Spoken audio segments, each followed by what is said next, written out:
গাজীপুরের চক্রবর্তী এলাকায় বেক্সিমকোর কারখানায় বকেয়া বেতনের দাবিতে টানা তৃতীয় দিন বিক্ষোভ ও মহাসড়ক অবরোধ করে আন্দোলন করছে শ্রমিকেরা।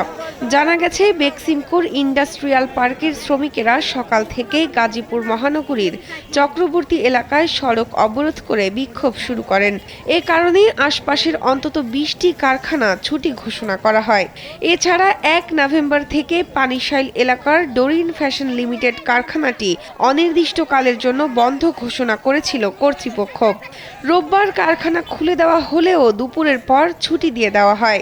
সোমবার সকালে কাজে যোগ দিতে এসে ডোরিন ফ্যাশন লিমিটেড কারখানার শ্রমিকেরা কারখানা অনির্দিষ্টকালের বন্ধের নোটিশ দেখতে পান। যমুনা স্মার্ট রেফ্রিজারেটর, স্মার্ট লাইফে স্মার্ট রেফ্রিজারেটর। এ সময় কারখানা খুলে দেওয়ার দাবিতে বিক্ষোভ শুরু করেন তারা। এক পর্যায়ে তারা চন্দ্রা নবীনগর সড়কের জিরানি এলাকায় অবস্থান নিয়ে অবরোধ সৃষ্টি করেন। একই সময়ে একই সড়কের পৃথক স্থানে বেক্সিমকো কারখানার শ্রমিকেরাও অবরোধ করে বিক্ষোভ করছিলেন। সকাল 11:30টার দিকে ডোরিন ফ্যাশন ও বেক্সিমকো কারখানার শ্রমিকদের মধ্যে বাকবিতণ্ডা হয়। এক পর্যায়ে তাদের মধ্যে পাল্টাপাল্টি ধাওয়া ও সংঘর্ষের ঘটনা ঘটে। এদিকে শ্রমিকেরা পানিশাইল ও কলতাসুতি এলাকায় ঢুকে পড়ে এলাকার লোকজনদের মারধর করেন।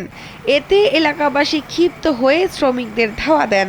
বেশ কিছু সময় ত্রিমুখী পাল্টাপাল্টি ধাওয়া চলে। এতে আহত হয়েছেন অন্তত ৮ জন। এ সময় উত্তেজিত শ্রমিকেরা অ্যামাজন নিটওয়্যার নামের একটি কারখানায় আগুন ধরিয়ে দেন। খবর পেয়ে শিল্প পুলিশ, থানা পুলিশ ও সেনাবাহিনীর সদস্যরা ঘটনাস্থলে গিয়ে পরিস্থিতি নিয়ন্ত্রণে আনেন।